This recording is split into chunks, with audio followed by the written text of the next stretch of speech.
Okay, great. Now to actually see if I'm live. Uh. Yep. Okay, good. Alright, so. Unlike last time around, this time I don't exactly have anything cooked up in my head to talk about. I guess that's not entirely true now that I think about it, because considering the fact that this is the story arc about Jiraiya and how he contemplates his life, I think something that has been dawning on me, at least a little bit, is the concept of success and what does it actually mean to be successful. Now, the general consensus that you would get from, I don't know, anyone, is to make a lot of money, retire, actually, that I think that's about it. Marry a good wife, in my case, and do some other third thing. But as I go through this life, I honestly question if that's all there is to it.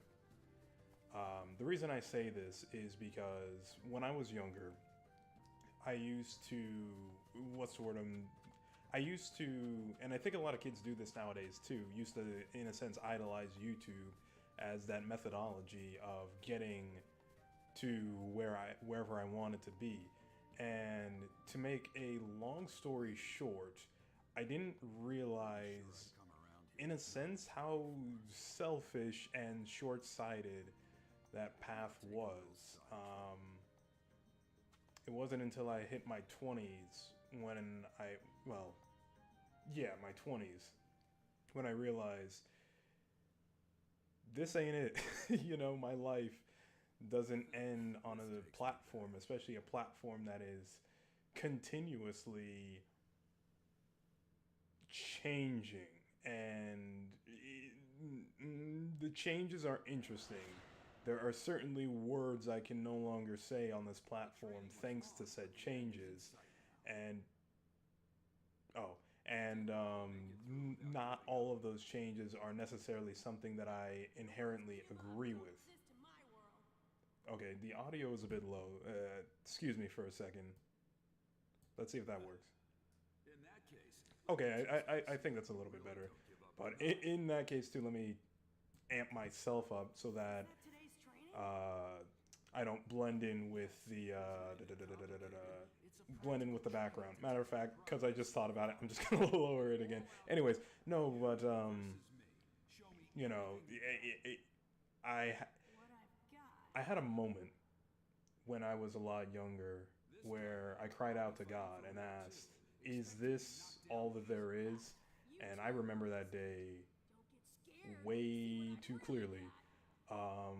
I'm not going to go into detail, only because it's a pretty personal thing on my account, but on YouTube, and you hear this a lot from the creators, right? You hear a lot of people who want to make new content, who want to make something different. They don't necessarily want to stay in the same box all these years and just create the exact same videos. And even though the strategy technically is viable to just create the exact same video, because for the most part that is what people look for, the core of a product to be the same, but there to be some kind of improvement, even when said improvement is hard to find in a lot of cases. I think the Storm series, and in and of itself, CyberConnect and their more recent games after the Ultimate Ninja Storm series really speak to that in a sense, or maybe not so much. Let me see if I can better correct what I was trying to say. The Storm series is in and of itself a good example of it.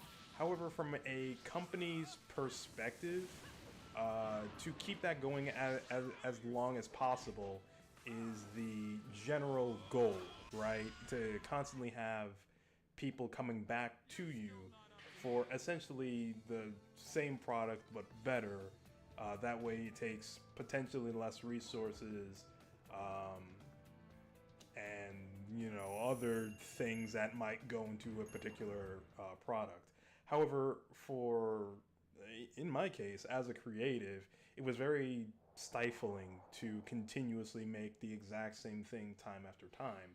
And the more of the same stuff that I created, the more I crave to do something different. However, you know, looking at numbers, looking at what's the word I want to say? You're looking at numbers, and in the case of a YouTuber, seeing that this video performed this well, or it's not as good as this other one, and it's like, yeah, okay, and you know, you have to question, like, okay, there is some truth to the matter of the number one video or the number one product that you sell being a success. Or it is successful in a sense. But is that satisfying to you? Can you live the rest of your life with that one success? And I think that's where where all of this stems from. I didn't mean to you know, get this deep into a questionnaire in this live stream, but like I said, wherever this train of thought takes us. Um, so yeah, it is, in my opinion, just a big question that I not only asked but continue to ask as I do these live streams. You know, because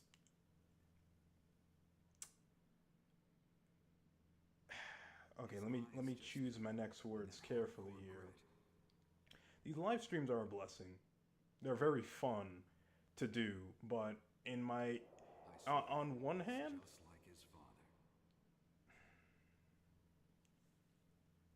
on the one hand, it's not something that I would have made my first move on coming back to YouTube.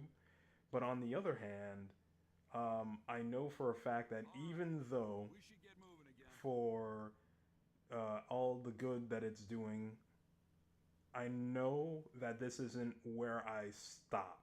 And I think that's the most important. That's the most important thing for not only me to keep in mind, but for you know, people who are trying to make it on YouTube, to keep in mind themselves. Like, is this where the train stops? And I'm not trying to say, you know, anything like, doing YouTube isn't a real job. You should go out there and da da da da da da. No, it is. I very vividly remember spending hours editing a minute of a video just to get it just right, the way how I wanted it to look. And yes, potentially I didn't have to spend all that time, but when you're making a heavily edited video, the approximation of time that it would take you just to do 1 minute is an hour. So if you know someone made a 30-minute heavily edited video, approximation of that would be a 30-hour work schedule for one video. Ain't that fun? But yeah. And, you know, to tie this back into Naruto, because that's really where the thought process stemmed from with Jiraiya. I'm skipping ahead a bit, considering the fact that we're not even, well, we just got to the Hidden Rain village now, but, you know, he's in his, excuse me, in his last moments, he was thinking back on his life, thinking of all the failures that he did, only to then lately remember his time that he spent with Naruto and go, you know what? It wasn't so bad after all. And that's why, or one of them, that's the reason this week of why I've been contemplating what success is. Well, one of many reasons, but you know, how do I even begin to say all that is on my mind? I don't know. I guess to say that just because someone isn't necessarily uh, whatever people would associate with success doesn't necessarily mean that their life was a waste. And that is the biggest thing of all. You know, a lot of the times, some people aren't meant to do everything that I don't know they can think of. I guess sometimes some people are meant to help, right? Some people are meant to just help and get help in order to fulfill all that they have, fulfill all the dreams that they have. Now, I'm not saying that. Okay, now I'm not saying that everyone. There are certain people relegated to the role of side characters because you know the whole NPC talk is unfortunately it has gained traction in recent years, and that I think that's just a horrible way to look at people.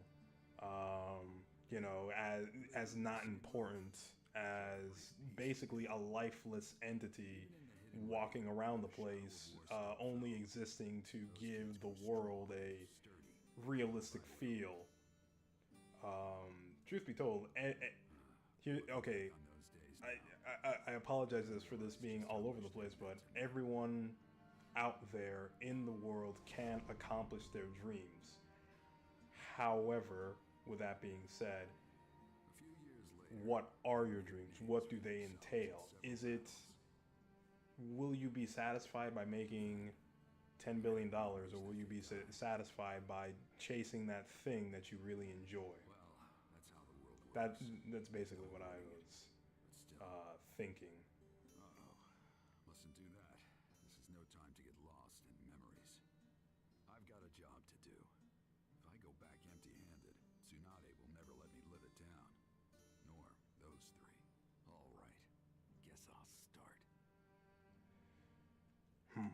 This is also considering the fact that this particular it's not a mini arc. This is very much so important, but it goes by so fast.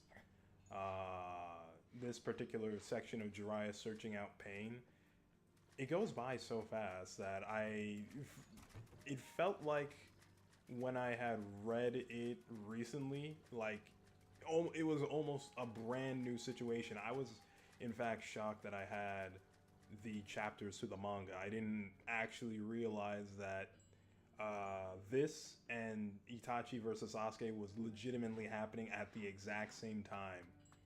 So, but you know what? That also tells me, excuse me, that also tells me where my attention was going.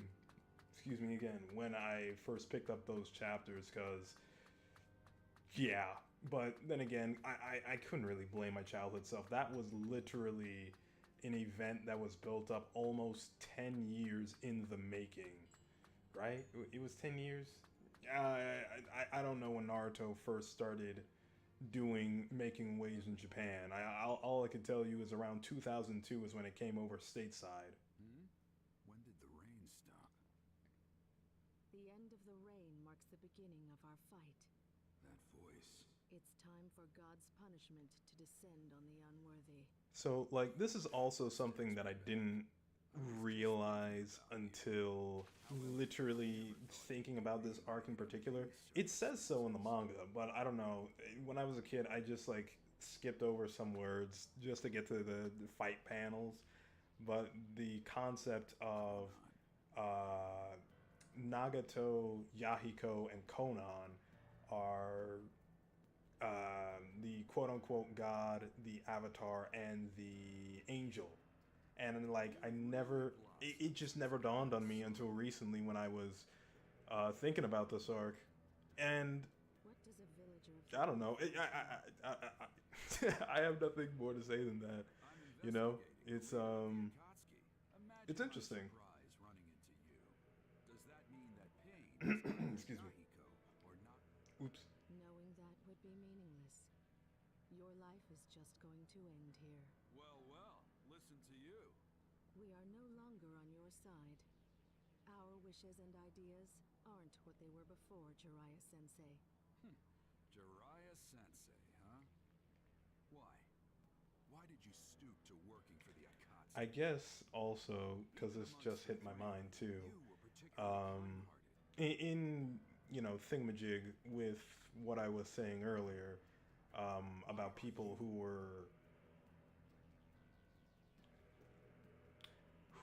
questioning what success is. What does it mean to be successful, and what does it mean to you? In particular, is what happened to JDF, Jason David Frank from Power Rangers. If you don't know, Tommy the Green Ranger, Can't possibly understand us.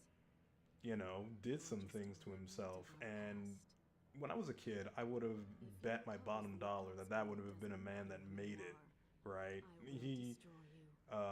technically had everything that people could want, but oftentimes you hear Of our time together, this a lot in media. But the question is, do people believe it? Is money does not buy happiness, and what a statement. if those students are guilty of something, I guess to say also in that regard would to be to bring up my own experience with that, right? So to go back to the whole YouTube thing, when I was younger, like I mentioned earlier, made a lot of scripted content, and I had thought I had enjoyed it. I kind of did. Um, I kind of did. I enjoyed seeing the work being like put together and seeing it all, the ideas that I had in my head come to life on a screen. But the process of making those kinds of videos, and like that was really the only type of video that I made back then. It was a very tiring process because, again, potentially 30 hours just for one video. Actually, it was a lot more than 30 hours because those videos were an hour long. But with all that being said, I had thought that that is what I would want to do slash would be doing for the rest of my time here on YouTube. And I had a moment with God where, situations arrived, and I'm looking at everything and I'm like, is this it? Is this all that my life was leading on to? And he said something that was really profound to me. I was not ready to hear it. He said, give up the YouTube channel. And in fashion, as you can imagine, I said, well, I didn't actually say anything now that I think about it. It was just, it was just shock. There was no real answer that I had. But basically, silence was my answer, and I had talked about it and then eventually went back to making videos. And after feeling that vapid sense again, it was like, okay, you know what? I'll just go with you, God. I'll walk with you on this one. And you know what's funny about it? I realized something as I gave up the YouTube channel. I didn't even really like making those videos. And it's I don't know what it is about this, right?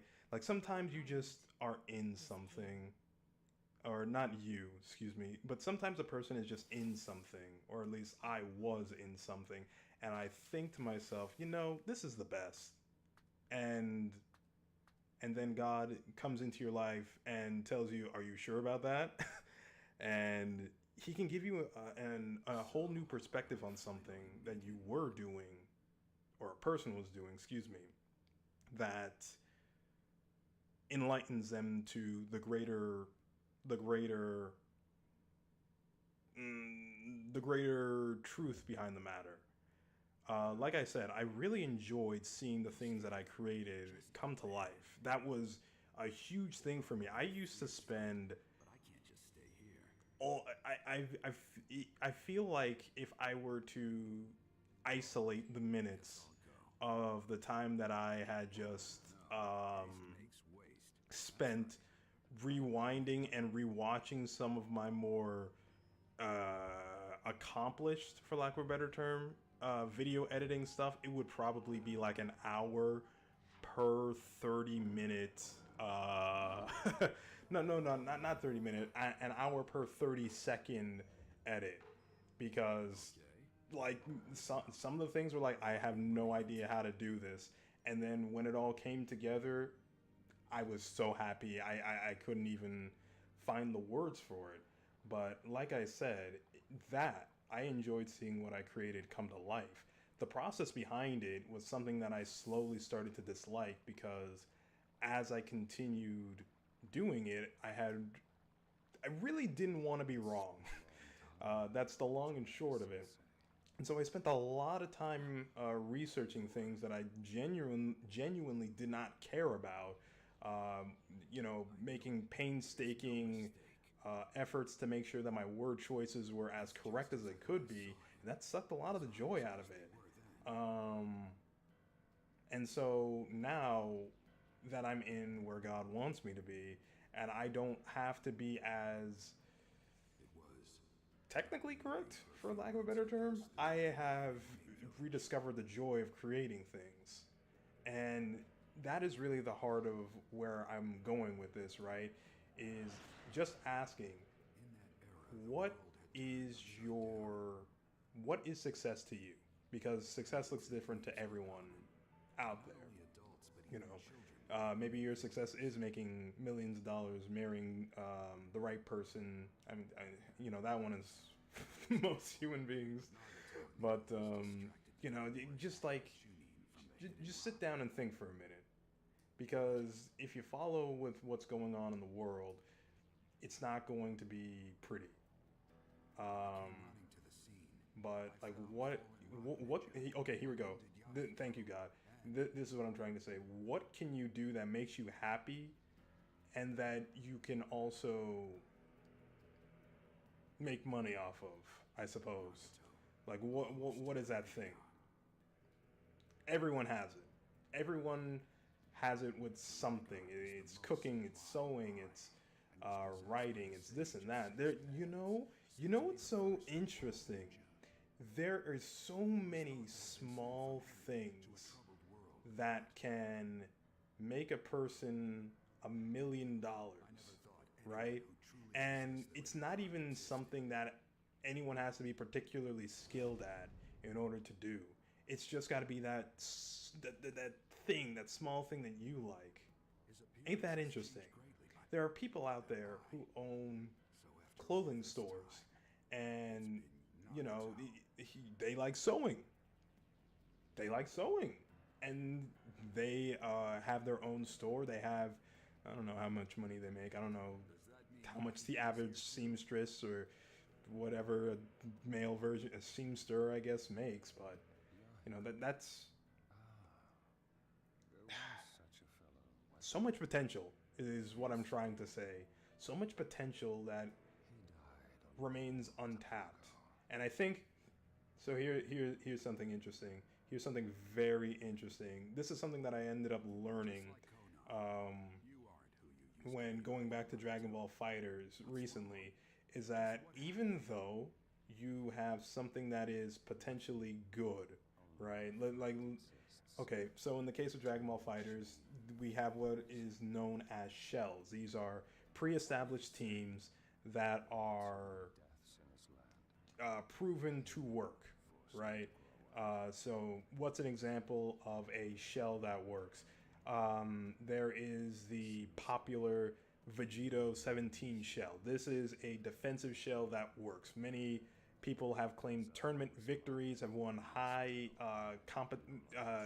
the greatest competition stages in the world with this shell. These two together work. But does it click with you? And I realize that is a huge question that I needed to consistently answer in playing not only Dragon Ball Fighters, but what I'm doing now. Is because if you don't have the imagination to really work this thing, then you might as well just have a bunch of random characters or random whatever as a shell. It has to be something that you can see the through line in it. What are you trying to do? And I feel that that is the same with, you know, again, whatever it is that you're doing. Potentially, like I said, any small thing can net a person $1 million. But do you have the ability to see essentially the chair in the tree? Because it's very easy to see. It's very easy to see it when someone else does it, and that's when you get a lot of copycats. However, it's the innovators that ride high on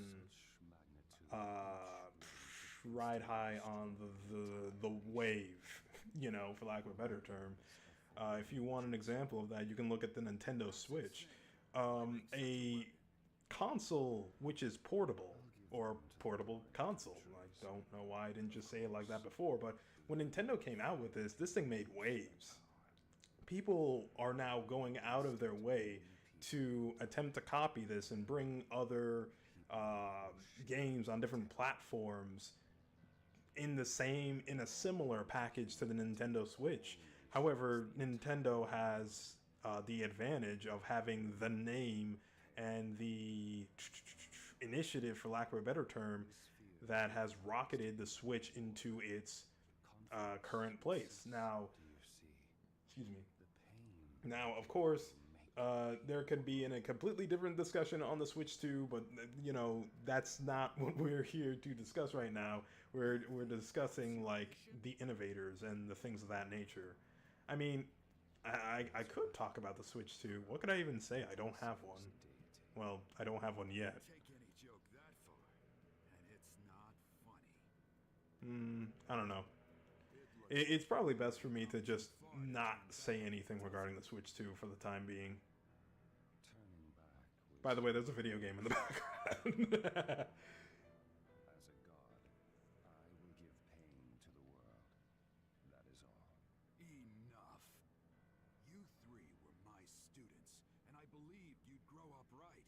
I never doubted that you'd use your power to protect your loved ones, but apparently I was wrong. There's no point in talking further. You are a poison to the world. I will take responsibility and destroy you. That's the last thing I can do for you as your master. So, Nagato, as a villain, is easily one of the most standout Naruto villains in the entire cast. I think it is almost unanimously agreed that this is like the last great arc of Naruto. Not saying that what follows is inherently bad per se. It's just it never reaches to the type of potential that this fight or not this fight, but this leading up into the destruction of the Hidden Leaf gets into.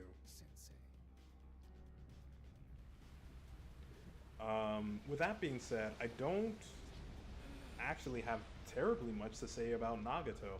I think it is interesting, this kind of episode 3, Revenge of the Sith type of character, the quote-unquote chosen one gone astray.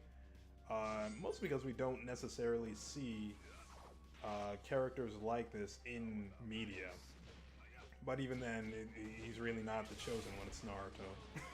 But the idea was interesting, if only because out of sadness, selfishness, and things like that, Pain Nagato went a completely different direction than what Jiraiya had anticipated for the boy. It is also, I find, interesting, the concept of using Pain to grow up. I don't know. What is there to say about that in particular? I don't know. Like I said, for as big as Nagato was, and for as much as he added on to the narrative of Naruto, I've never actually really thought that much about him in comparison to the other villains. I think part of the reason for that is due to the fact that I am literally missing the end of the Pain arc. For reference, the Pain arc goes on to volume 48 my collection goes on to 47. Why? Well, because when I was younger, I'll say this until it stops being true, but I really like to see the fights, and I didn't really necessarily care um, about most of the story aspects to Naruto.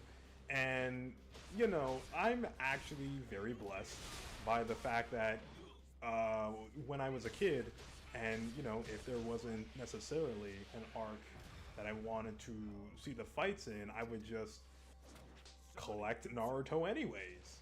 Also, wait a minute. No, okay. Sorry, that was something differently entirely that I was thinking of for a second there. But yeah, that is a very unfortunate thing. A very unfortunate collecting type habit I had.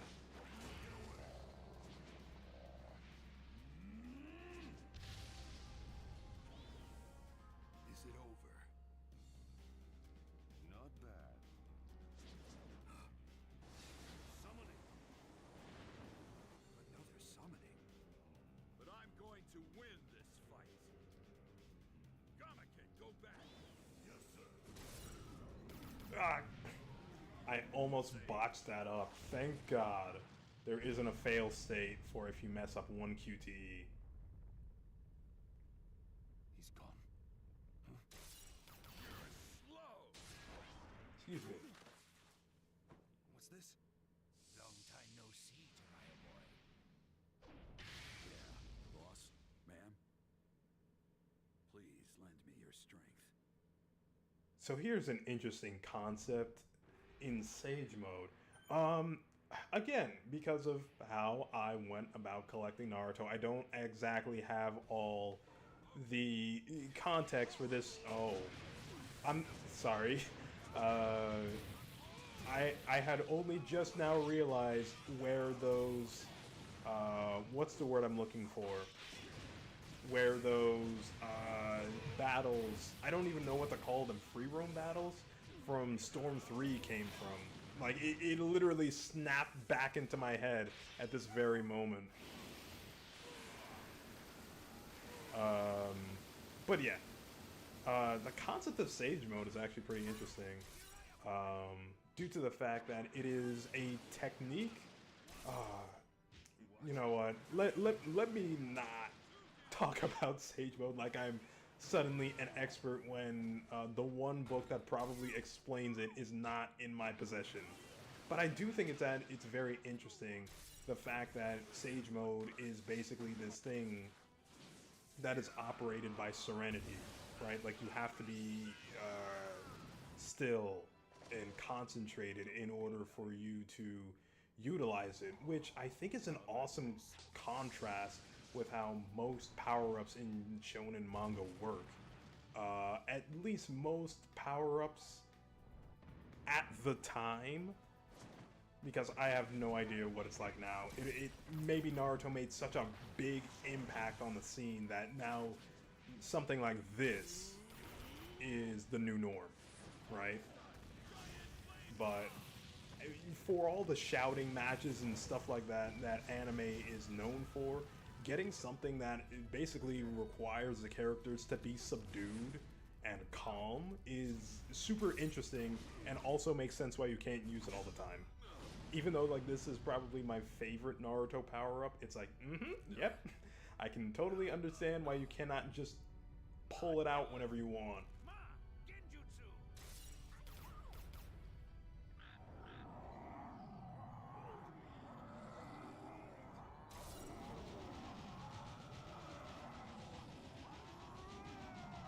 So, I talk a lot in these streams about how much better the manga is than the video game at, representing certain things. Obviously, it's going to be the material that is the closest to Kishimoto's vision, for lack of a better term, in what he saw. This is one boss fight where it's like, oh no, the game is like 10 times better.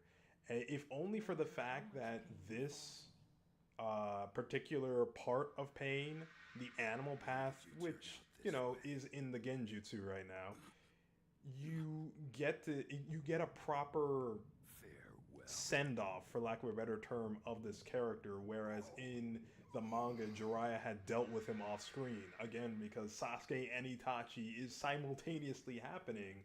So, you know, one got a little bit more love than the other. It's done.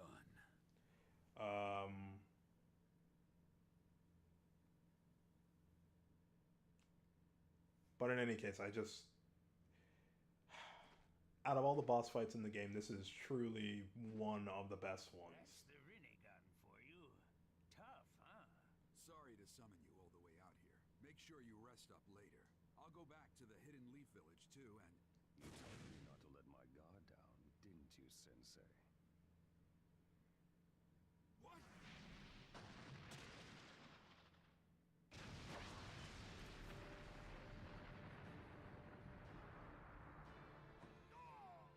Lad, are you alright? I guess. What's going on? You mean Pain's still around? I don't know. All right. Now. In attendance, the 6 paths of pain. Impossible. 6? There are 6 of them? Hey, look close. The 3 we just did in are there too. What? Did he bring them back with jutsu or something? Revived 3 fellas that were assuredly dead. There's a jutsu for that. Technically, yes. Pain. Not even technically, there is. Pain. That name is an alias that denotes all 6 of us. Huh? That face. You're Yahiko. Why are you? Weren't you dead? You see me in Yahiko's image. You really are his former teacher.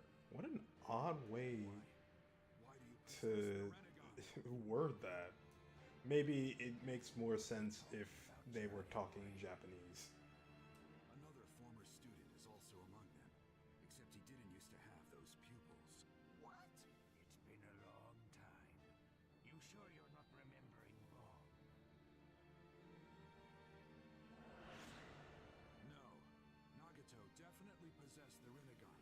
Those memories are accurate. Then what? Are you saying there are real Rinnegan and fake ones? No. The visual prowess of the guys we just fought was extraordinary. I doubt the eyes of these new ones are fakes either. They also like don't go into explaining. What's wrong? Actually, what does the Rinnegan do? Phase. Now that I think about it, Come to think of it, there's no proof that I guess it just allows Nagato to use all the abilities that the 6 pains have. I know. If I'm mistaken, if that Nagato is a fake as well, if that's true, then among these 6 right in front of me.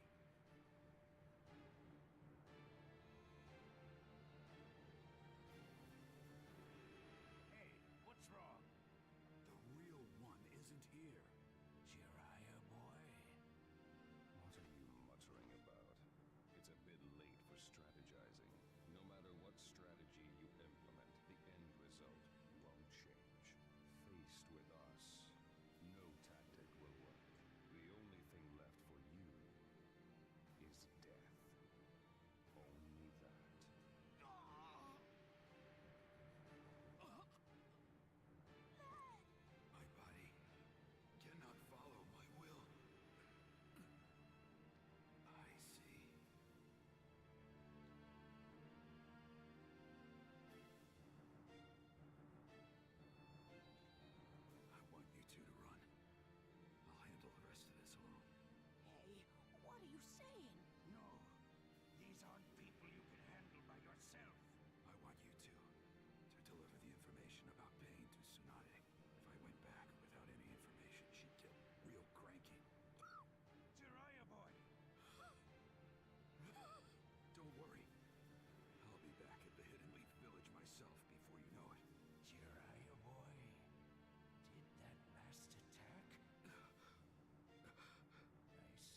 be waiting to stuff you full of delicious food.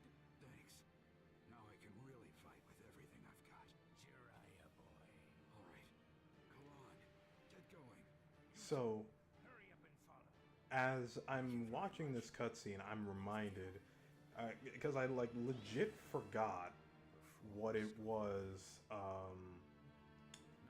Like, there's a particular panel in this fight, and I think it like it's when Jiraiya is sinking into the ocean, and Kishimoto's paneling work got a lot more profound and just in general a lot more interesting when he hit Shippuden, or rather when Naruto versus Sasuke happened in the Valley of the End. It was great beforehand, but then it went to another level, and I remembered reading Jiraiya sink to the bottom of the ocean, and I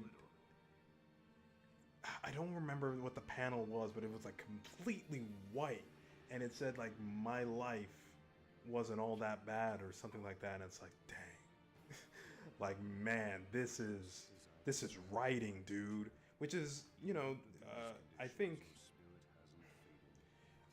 in a lot of manga, anime, it's the visuals that take priority for a lot of people, but I really think that Kishimoto's dialogue really blends together. I say it's Kishimoto's dialogue. Technically, it's just translation, but Naruto's dialogue really just lined up. Like, it did it before with Neji and Kitamaru. When, you know, Neji was in the Sasuke retrieval arc. But, like, he did it again. Like, that was... It was great. Just being able to read all of that, it was fantastic to me. And, you know... It's funny that I say all that, because this is definitely a fight where in the anime I purposely skipped for the same reason as Asuma. I didn't want to see a character I like bite the dust. It sucks. I don't know. As a grown adult, it's very whatever. But when it's the first time you ever seen something like that, and they don't have like an in-universe out like the Dragon Balls, stuff like this hurts a lot more. Curses. Fading. Am I going to die? Am I? Never go back on my word! Until I become Hokage, there's no way I'm gonna die! Naruto. Being smart means what you say? I'll remain a fool my entire life!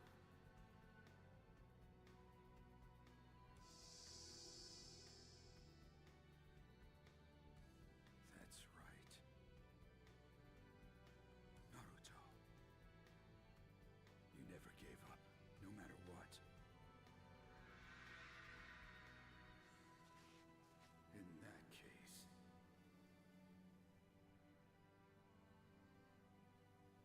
As your teacher...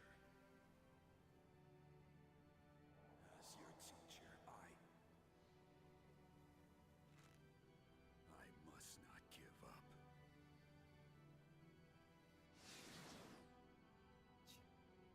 You're quite stubborn. Just give up.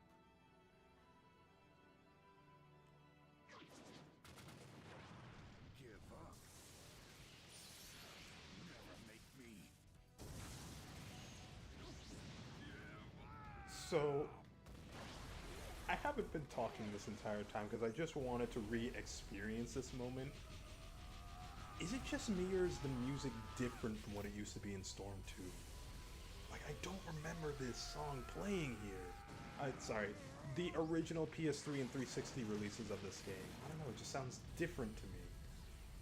Maybe it's just my imagination playing tricks on me because it has quite literally been over a decade at this point since I played those versions of the game, but I don't know, it just sounds off to me.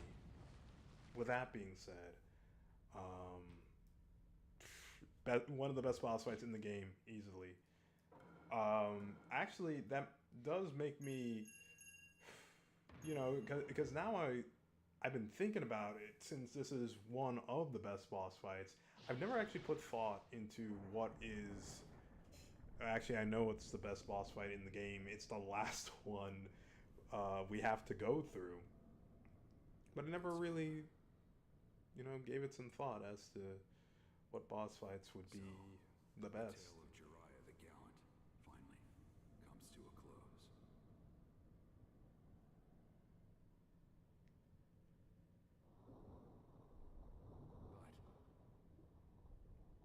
But looking back, my life's tale was full of failure. What's more, I didn't manage to leave anything. Definitely an obscure tale. No shape, no nothing.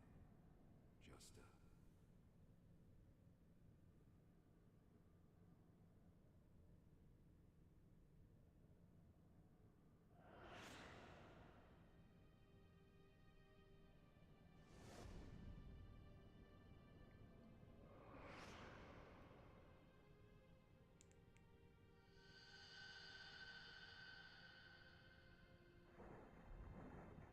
No.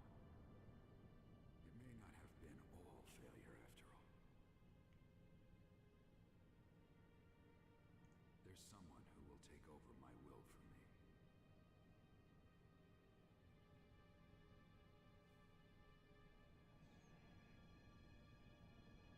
Naruto Uzumaki.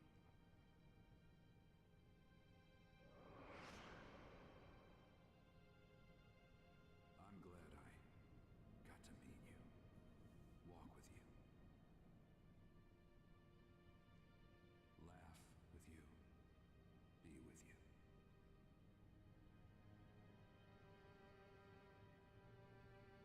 More than anything, that you'll take over my will in my place.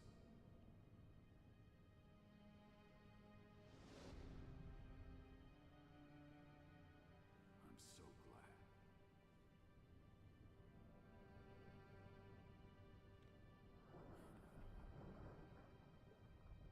I guess my story wasn't that bad after all.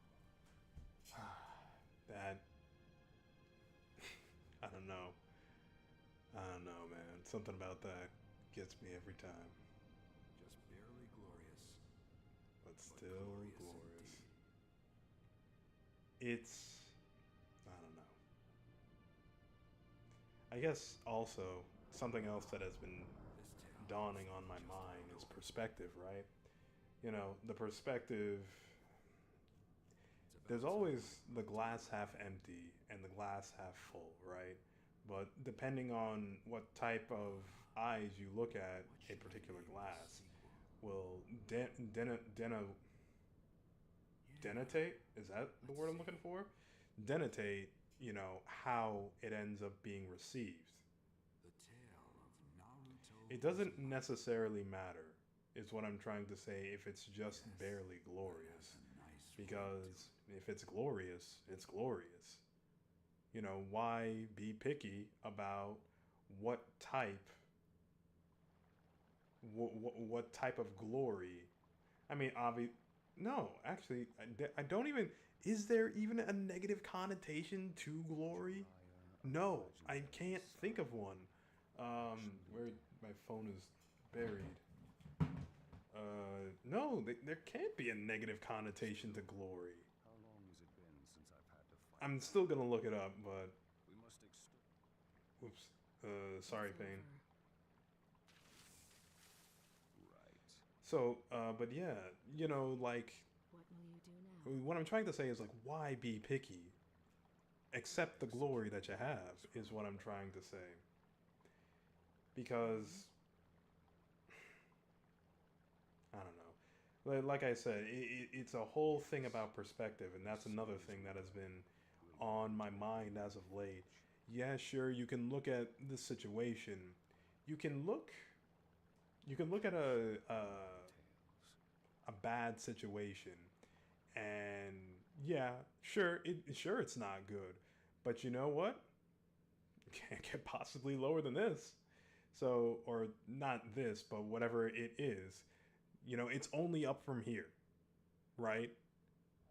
Because if you look at a bad situation and dwell on a bad situation, then the bad situation is going to seem worse. However, if you change your perspective around, if you look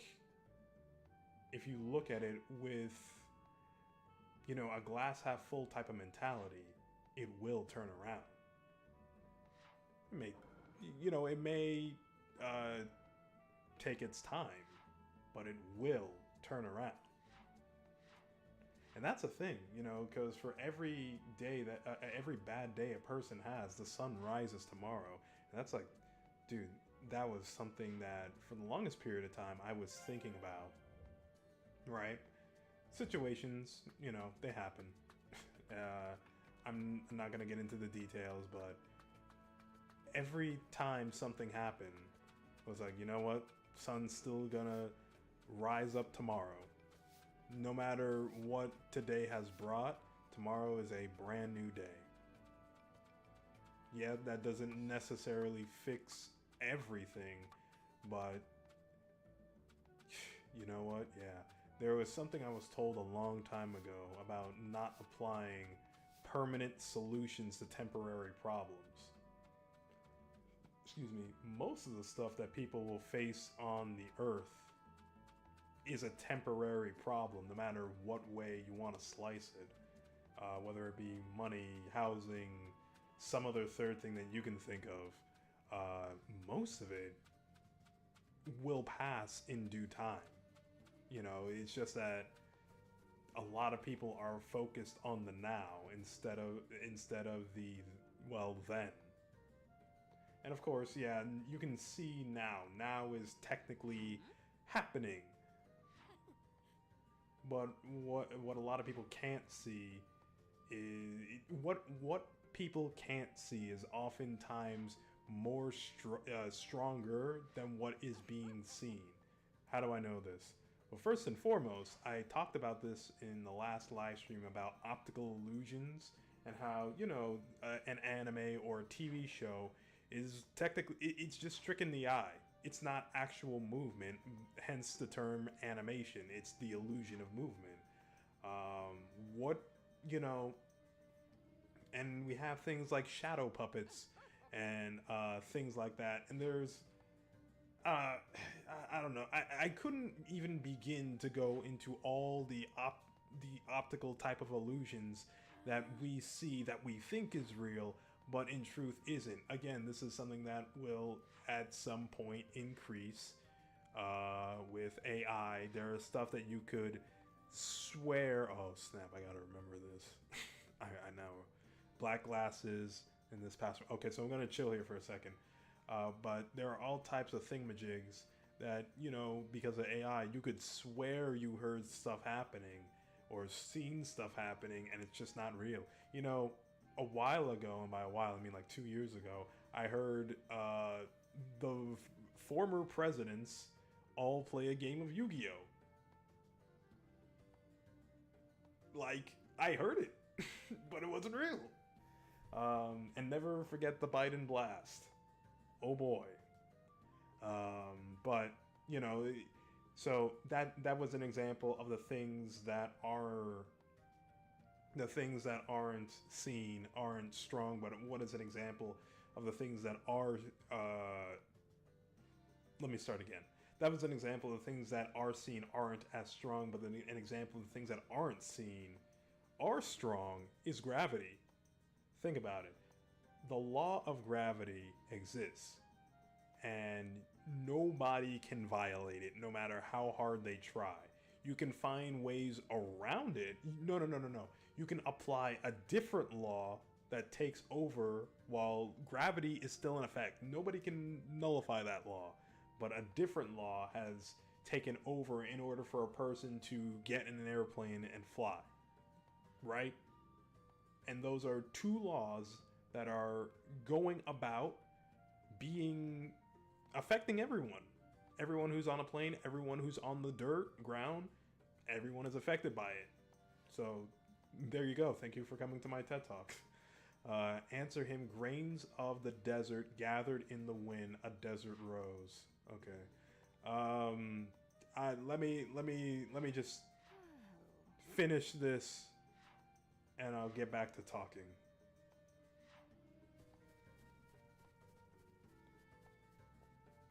Excuse me, because I don't want to forget that password.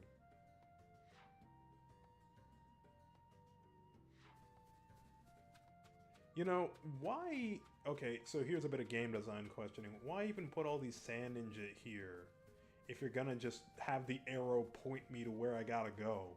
That's... I don't know. I never actually talked to these guys, so maybe they just, you know, remind you of the hints and, you know, all these dolls I could be collecting right now, but, you know, for the sake of time and all that.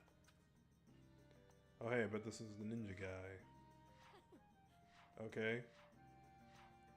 Grains of the desert. Uh-oh. Gathered in the wind. On the ground, wind. Oops. Grains on the desert, gathered in the wind. Desert rose. Oh, okay. Alright. With that out of the way, what was I talking about again? Illusions? Yes. So yeah, the things that aren't seen in this world are much stronger than the things that are seen. I know this to be a fact because, again, of God. Do I have an example that I can give off the top of my head? Well, you know what? The faith that I have in God is an example of that in and of itself, right?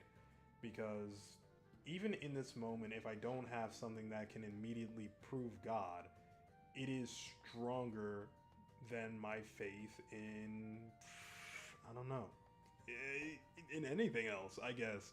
I don't really have a particular type of example for this scenario off the top of my head, but that in and of itself is strong, right? And like it's not, you're not able to see it no matter how much somebody could try and talk me out of it. It's not going to affect me because that which can't be seen is strong in and of itself. I trust God, and you can't see trust, and trust is something that is difficult for people outside of a relationship to damage.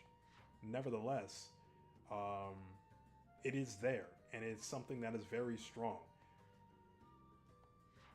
Yeah, I don't really have a good an ante for this, but it is a good example.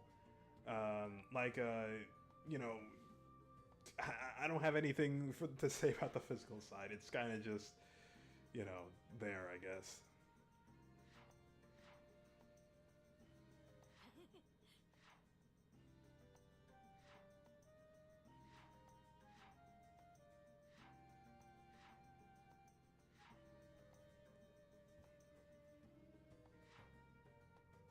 You know what's actually a really interesting concept? I always thought Gaara's sand powers came from the Shukaku, but you know, obviously long after long after the Shukaku was taken away from him, he still has those powers. And I mean, like, that's not the weirdest thing in the world because Haku exists, and Haku was manipulating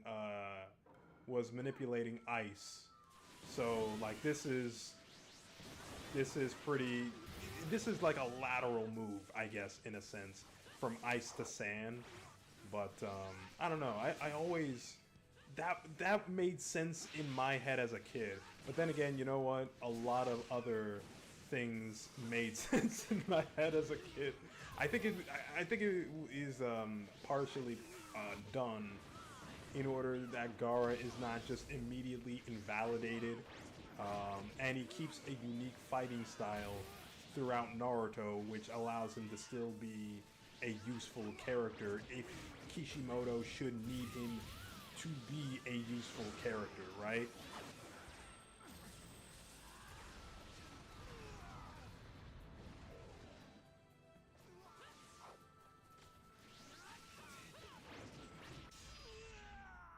So anyways, that was the Kazekage. I'll surpass every Hokage ever. Just you wait.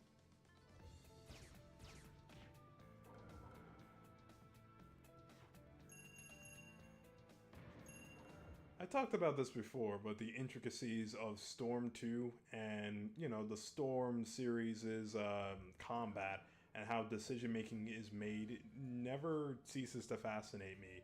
Granted, it doesn't cease to fascinate me because I have never actually took the time to learn it. But, you know, seeing how players play, it's very interesting to see the decisions that they make. And what is... I don't know. You know, just why, just to figure out the why behind some of the stuff that I see. That would be the most interesting thing for me to get at, or not get at, but to understand.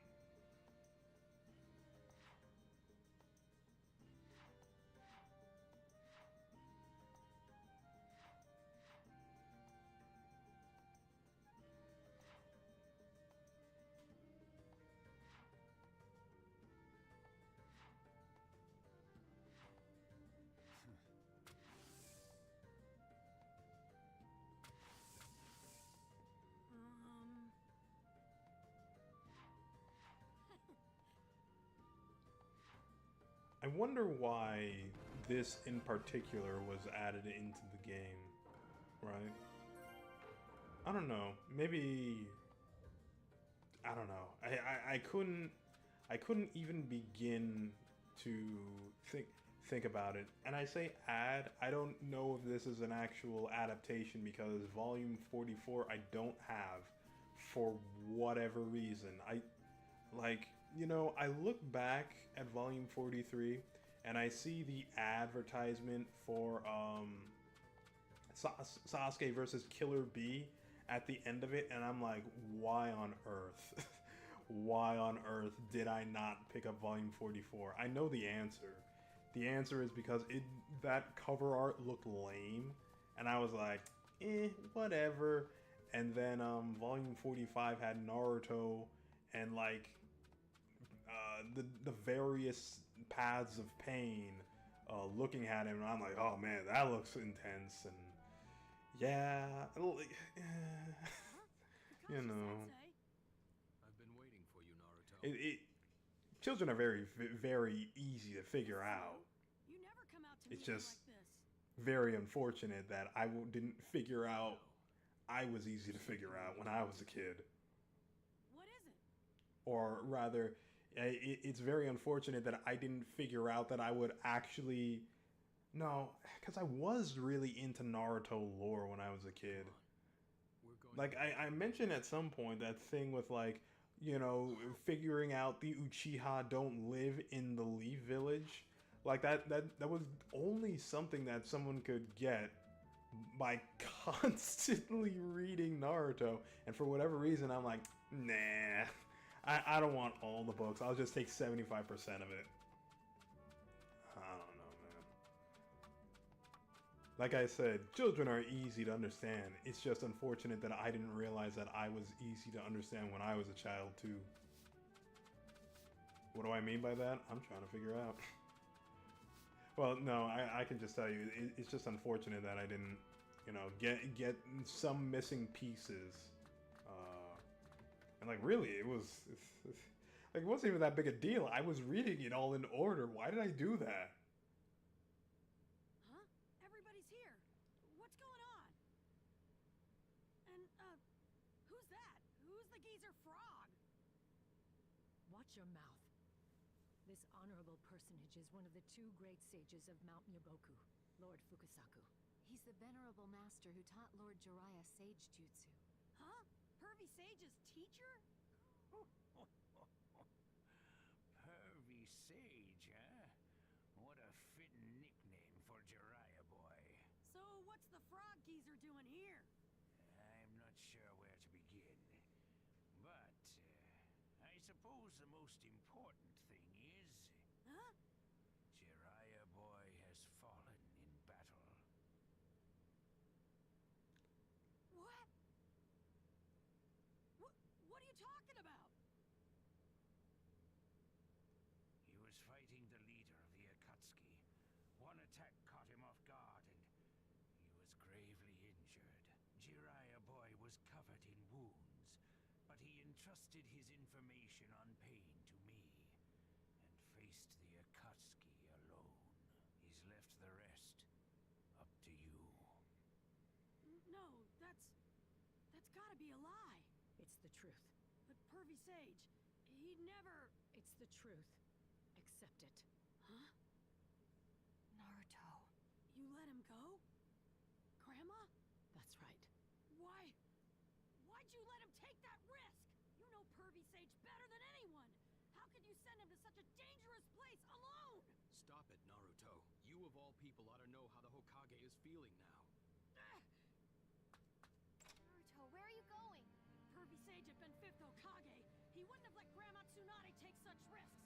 Believe me, if it were him, he'd never... This would never happen. Naruto! Sakura, enough. Just let him be. My apologies, Lord Fukasaku. I'll arrange for Naruto to... No, that's all right. That's just what I'd expect from Jiraiya boy's student. He has the same fire in his belly. It's adjourned for today. I expect Naruto will calm down if we give him some time. All right. I'll go back until then. When the I time don't know, comes, man. call me. Why didn't I get Book 44? Of course. That's all I can say, because when so a lot of the imagery in Ultimate Ninja Storm 2 is near lifted from the manga. And, you know, that shouldn't come as a surprise, right? But I was about to say about that panel, that wide angle shot of Naruto. I was about to say, like, oh man, that's a really good, you know, a really good shot. And then it flashed back on me to like Sasuke versus Itachi, that it's like, oh wait a minute. Oh wait a minute. They you know, they took shots from the manga. And that's not to say that they didn't do a good job, CyberConnect 2. It's just that I would give the praise where it isn't. The praise should go somewhere else, is what I'm trying to say.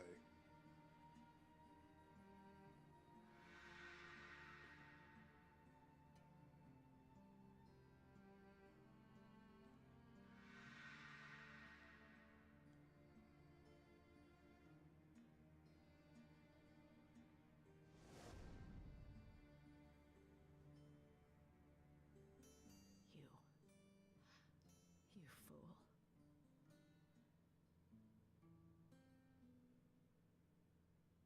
What am I standing around here for?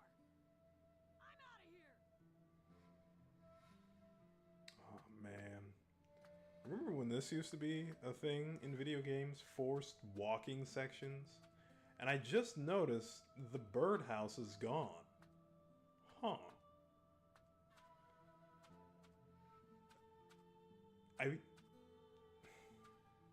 Okay. I want to keep this like in line with the mood, excuse me, of Naruto being sad and whatnot, right? But I think I don't even know how to do that. I think it's actually a little more worth my time to talk about, you know, these old gaming conventions, not conventions, but these old things that kind of fell by the wayside. To be fair, stuff like QuickTime events did fall by the wayside, but also didn't, because it's still in a lot of modern video games. something like Spider-Man, Marvel Spider-Man, is filled with it, and it's actually a very interesting dilemma. I don't know. In the case of QuickTime events, I like them, so you know, that's whatever. But they left such a mark on the gaming industry that, you know, people have a hard time trying to make them without make games without QuickTime events, as in Marvel Spider-Man. But this is something that, like, I get why it's here, right? Everyone who plays Ultimate Ninja Storm 2 gets why this is here. If they don't, they skip the cutscenes. But this is something where, I don't know. It's done for artistic measures, and no one can deny that for a fact. It is supposed to put you in Naruto's shoes. It's not necessarily supposed to be something that is fun. But at the same time, I don't know. I think it actually doesn't hit the same as if you're experiencing something like this in a story.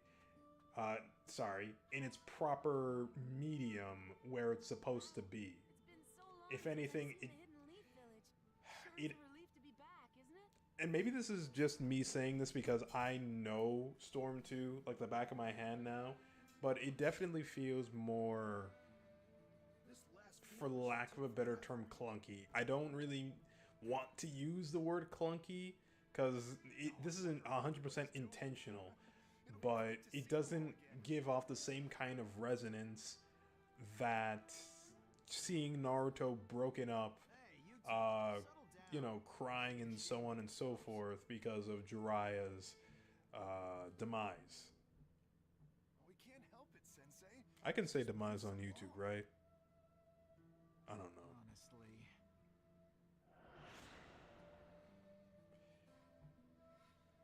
When I came back to the Hidden Leaf Village, Pervy Sage told me to settle down too, didn't he?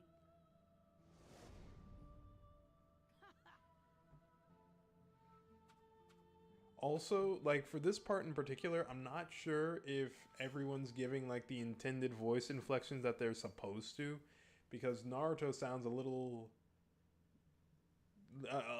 too together, I guess, for lack of a better term. I don't know.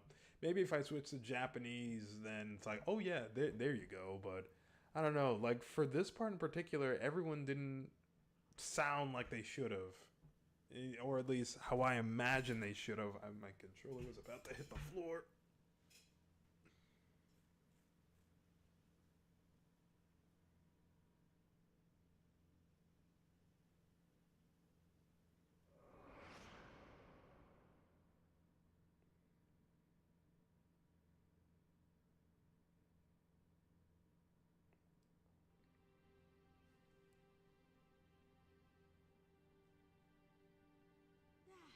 Today's training was pretty harsh, as always. We're just getting started. I'll increase the amount of difficulty little by little. What? Why the laugh? Are you looking forward to more punishment? No, not that. I'm just glad to be training. Glad? It gets tougher every day, but when I think I'm getting closer to Sasuke, bit by bit, it just makes me happy. I'll get stronger and stronger, and I'll get Sasuke back for sure. You know, I don't remember if I talked about this, but I remember in volume 19 or 18, I don't remember which one, but it was in Tanzaku Town, where, no, it wasn't Tanzaku Town. Actually, it was a little bit before Jiraiya went to Pain, and Jiraiya was talking to Tsunade, and there was this panel, and like, dude, for the most part, I don't even think about it when I'm reading manga. Like, these panels that have, like, no words in them. It's just, like, two characters sitting. But Jiraiya says something about, like, to the effect he couldn't save Orochimaru. And Tsunade and Jiraiya are sitting there. And it's, like, the first time that I ever stopped and just looked at the panel of them sitting still and, like, not saying anything. And it's like, whoa. You know, it's like, the silence speaks volumes, or how does that saying go? But it's something like that. Like I don't. I guess it just happens because I'm older and I can appreciate those type of writing bits now more so than when I was a kid. But it's like dang, you know. Huh? Where's this coming from? I don't know. It just that panel just hit differently. The world is overrun by hatred. Hatred? It's a product of war, the grudge felt after something is lost. Orochimaru and Sasuke lost their families and were trapped by hatred. They're also victims in a way. Hold on. Hold on. Is that true for Orochimaru? Cause like, dude, unless it's like mentioned in the reunion arc, I've never heard about that before in my life. Oh, okay, not before in my life, but I never consciously realized that. There you go. That's more accurate. But I truly believe that the day will come when all people will understand one another and live in harmony. Wow. That's kind of deep. Well then, if I can't find the solution myself, shall I pass the quest on to you? Yes, sir. Can't refuse your orders, Pervy Sage. Huh? What's so funny? I feel redeemed by your smiling face. I'm glad I made you my student.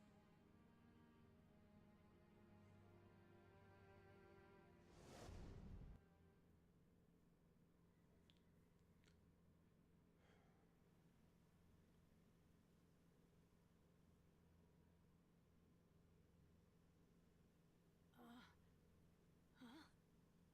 Why am I...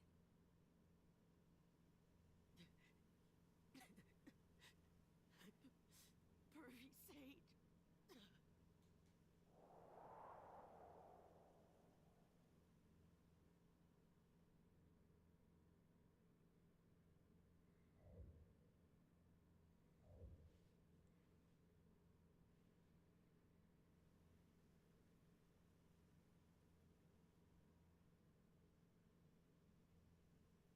Naruto. Iruka-sensei.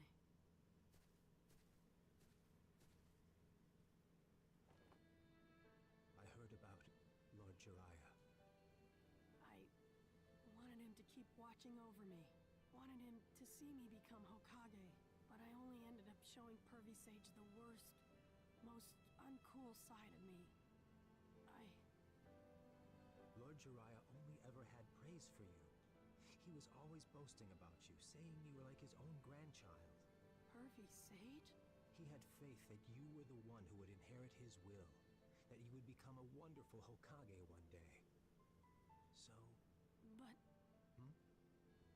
Pervy Sage isn't here anymore. Even if he thought of me as his grandson, even if he believed I'd become Hokage, he isn't here anymore. He isn't anywhere anymore.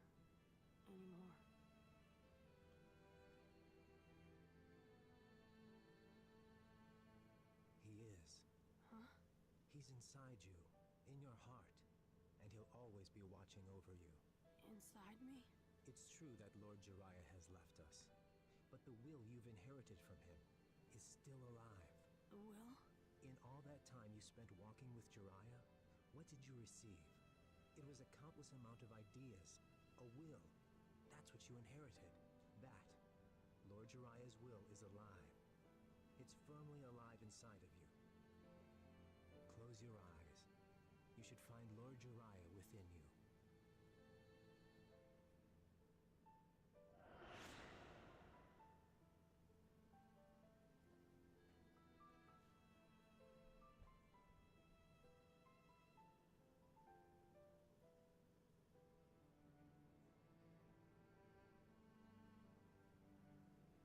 I believe.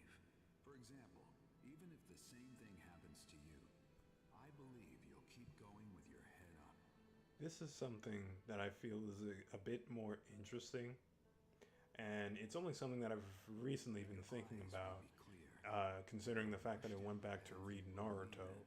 The fact that Jiraiya and Naruto's bond, I don't know why.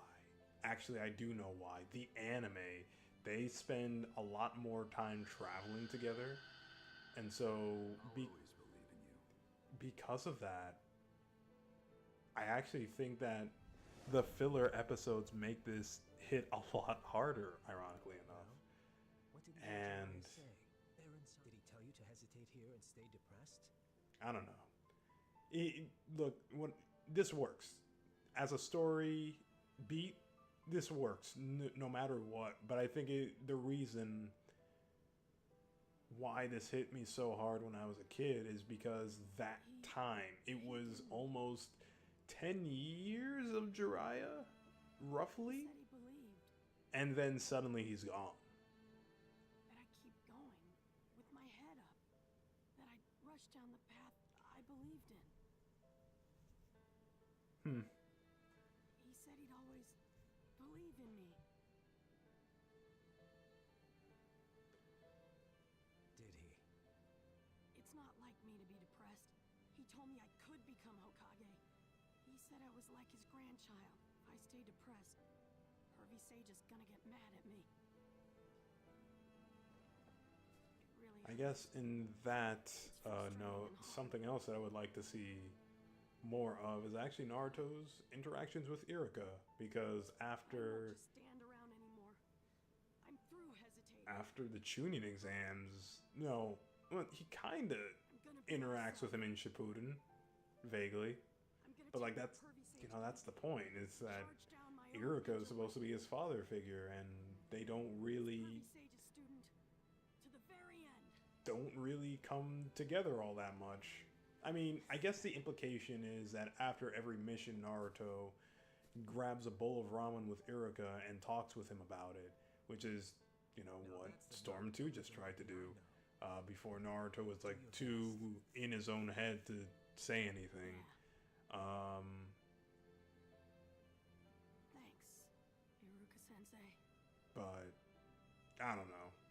I don't know what I'm trying to say right now. Basically, is that I would like those two to have more official interactions. You know what? Not even official interactions, just more interactions in Naruto media in general, whether it be canon or non-canon, because that would also help to a greater extent of selling Naruto and Iruka's relationship, and why Naruto sees Iruka as his father figure. It looks like you're all here.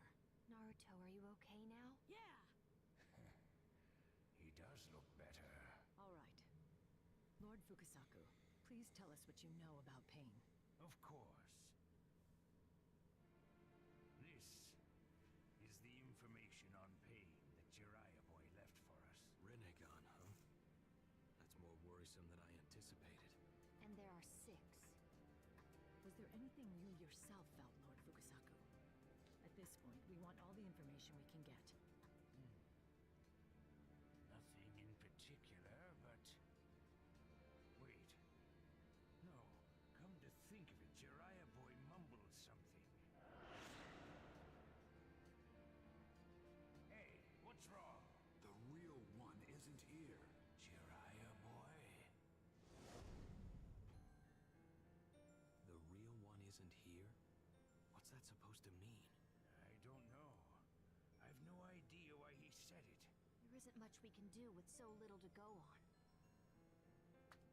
Naruto? I've got pain pretty much figured out. I'm gonna go train. Naruto, what are you talking about?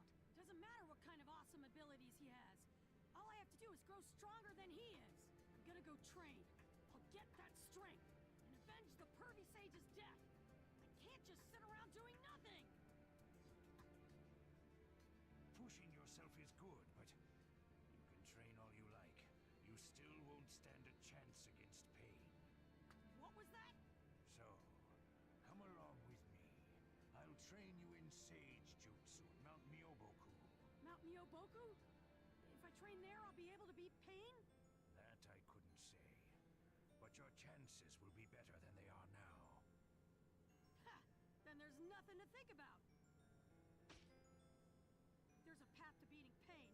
I'll embrace it full force and sprint to the end! Nicely said. Huh. Then I'll entrust Naruto to you for a while. He's a bit of a loudmouth, but please take good care of him. I think I can manage that. Okay then. Naruto boy, go prepare for your All right. And while that is happening, I think I'm going to get ready to call it here. I'll get to like the closest save point to the village gates, and oh, right, the dolls. Yeah, I don't think I'm gonna do those. Maybe I do, but boy, that would, I don't know, hard maybe. Anyways, yeah, I'm gonna get to the closest save point that I can get to before the village gates. And actually, isn't there a save point right outside the village gates? I'll just go to that one instead. Yeah, because that would be the closest save point. And that would still be a few screens away, but I mean, I don't know. It really doesn't. No, wait. Okay, no, never mind. I'm gonna immediately backtrack on that because I don't know. I think how it would work is that Fukusaku would immediately try and teleport me to Mount Miyaboku, and I don't need that right now. So,